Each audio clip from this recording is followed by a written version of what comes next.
الحمد لله رب العالمين والصلاة والسلام على رسوله النبي الكريم أما بعد أعوذ بالله من الشيطان الرجيم بسم الله الرحمن الرحيم إنا جعلنا ما على الأرض زينة لها لنبلوهم أيهم أحسن عملا وَإِنَّا لَجَاعِلُونَ مَا عَلَيْهَا صَعِيدًا جُرُزًا وقال الله تعالى في موضع آخر الذي خلق الموت والحياة ليبلوكم أيكم أحسن عملا صدق اللہ العظیم۔ محترم بزرگوں، بھائیوں، میرے عزیزوں، جو میں نے آپ کے سامنے آیت کریمہ پڑھی ہے، اس میں دنیاوی زندگی کی حالت کو بیان کیا گیا ہے۔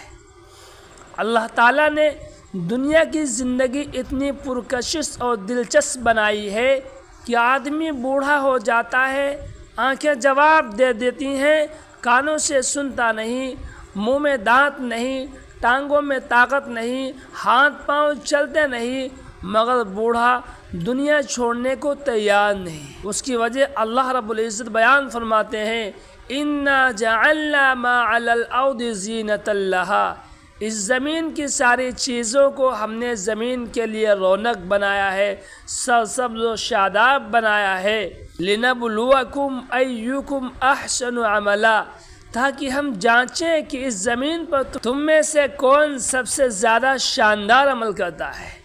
اس زمین میں جو کچھ ہے وہ سب انسانوں کے لیے بنایا گیا ہے، انسانوں کے تابع ہے، اور انسان کی پیدا ہونے سے بہت پہلے بنایا گیا ہے۔ یہ چاند، یہ سورج، تارے، ہوا، دریا، درخت، حیوانات، چرند پرند، درندے، یہ سب انسان کے لیے ہے، اور انسان کے وجود میں آنے سے بہت پہلے بنائے گئے تھے۔ تو میرے عزیزوں، یہ سب چیزیں اللہ رب العزت نے انسان کے لیے بنایا ہے، اور انسان کو اپنی عبادت کے لیے بنایا ہے۔ وَمَا خَلَقْتُ الْجِنَّ وَالْإِنسَ إِلَّا لِيَعْبُدُونَ، کہ انس و جن کو ہم نے اپنی عبادت و بندگی کے لیے پیدا فرمایا ہے۔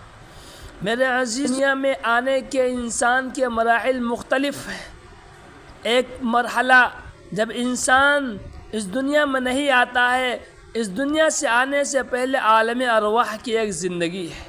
اللہ تعالیٰ نے حضرت آدم علیہ السلام کی پیٹھ سے قیامت تک آنے والے تمام اولاد اس طور پر نکالی کہ اللہ رب العزت نے اپنی قدرت کا ہاتھ حضرت آدم علیہ السلام کی دائیں پیٹھ پر پھیرا تو تمام نیک اولاد نکل آئیں، پھر بائیں پیٹھ پر ہاتھ پھیرا تو تمام بد اولاد نکل آئیں۔ پھر اللہ تعالیٰ نے تجلی فرمائی اور سب کو اپنی پہچان کروائی اور پوچھا، الست بربکم، کیا میں تمہارا پروردگار نہیں ہوں؟ سب نے بیک زبان ہو کر کہا، بلا، کیوں نہیں، آپ کے علاوہ ہمارا کوئی معبود نہیں، کوئی رب نہیں، کوئی مربی نہیں۔ پھر بخاری شریف کی ایک حدیث ہے کہ اللہ تعالیٰ ان سب کو پیدا کرنے کے بعد تمام روحوں کو عالم ارواح میں ایک خاص ترتیب سے رکھ دیتے ہیں۔ پھر جب کسی روح کے دنیا میں آنے کا وقت آتا ہے تو ماں کے پیٹ میں پہلے باڈی جسم بنتا ہے۔ جب باڈی مکمل ہو جاتی ہے تو اللہ رب العزت ایک فرشتے کو حکم دیتے ہیں، وہ عالم ارواح سے اس روح کو جس کے لیے یہ باڈی تیار ہوئی ہے لا کر پھونک دیتا ہے، پس بچہ ماں کے پیٹ میں زندہ ہو کر ہلنے لگتا ہے۔ یہ ہماری ایک زندگی آخرت کی زندگی ہے۔ پہلی بار سور پھونکا جائے گا تو تمام چیزیں فنا ہو جائیں گی، حیوانات مر جائیں، پھر اللہ تعالیٰ خاص بارش برسائیں گے، اس سے ہمارا بدن جو مٹی میں گل سڑ چکا ہوگا دوبارہ بنے گا، اور اس طرح زمین سے نکلے گا جس طرح بارش کے موسم میں گھاس نکلتی ہے۔ پھر دوسری مرتبہ سور پھونکا جائے گا تو ہماری وہ روحیں جو عالم برزخ میں ہوں گی واپس اپنے اجسام میں داخل ہو جائیں گی۔ اس طرح مرنے کے بعد دوسری زندگی شروع ہوگی۔ پھر ان دونوں زندگیوں کے درمیان میں ایک زندگی وہ دنیا کی زندگی ہے۔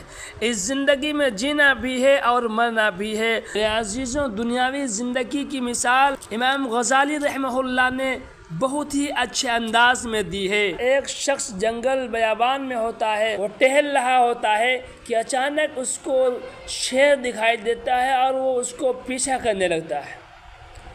وہ بھاگتا بھاگتا ایک کنویں کے پاس آتا ہے اور کنویں میں رسی باندھ کر چھلانگ لگا دیتا ہے اور کنویں میں رسی باندھ کر لڑک جاتا ہے۔ جب نیچے دیکھتا ہے تو کنویں کی گہرائی میں ایک اژدہا بیٹھا ہوا ہوتا ہے۔ اتنے میں دو چوہے کالے اور سفید رنگ کے کنویں کی رسی کو کترنے لگتے ہیں۔ اچانک اسے کنویں میں شہد کا چھتا نظر آتا ہے اور وہ شہد کو انگلی سے زبان پر لگاتا ہے۔ شہد کی مٹھاس اوپر موجود شیر، نیچے بیٹھا اژدہا اور وہ دو چوہے جو اس کی رسی کو کاٹ رہے ہوتے ہیں اسے بھلا دیتا ہے۔ آخر اسے نیچے ہی گرنا ہے۔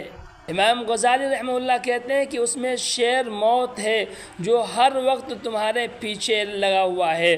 اژدہا قبر ہے کہ جس میں تمہیں ہر حال میں جانا ہی ہے۔ دو چوہے دن اور رات ہیں جو تمہاری زندگی رسی کو آہستہ آہستہ کتر رہے ہیں، اور وہ شہد دنیا ہے جس کو تھوڑا سا چکھو تو موت، قبر، وقت اور آخرت بھلا دیتا ہے۔ اس لیے میرے عزیزوں، اس دنیا میں اللہ رب العزت نے ہمیں جس مقصد کے لیے بھیجا ہے وہ مقصد ہمارا سامنے رہنا چاہیے، اور اپنی ایمان کی اہمیت کو سمجھتے رہیں اور نیک اعمال کرتے رہیں۔ اللہ رب العزت ہم سب کو عمل کی توفیق عطا فرمائے۔ وآخر دعوانا ان الحمد للہ رب العالمین۔